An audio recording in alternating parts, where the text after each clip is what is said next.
ইয়েটা কেমন হয়েছে?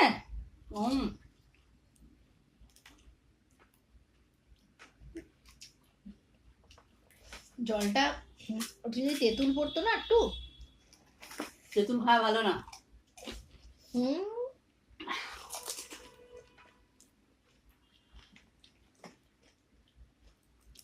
আমি দোকানে ফুচকা খাই না।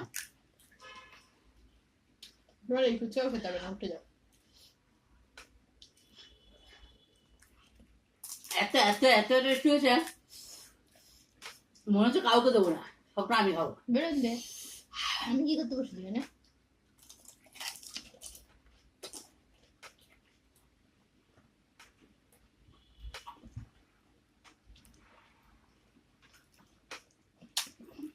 হেভি খাইছে।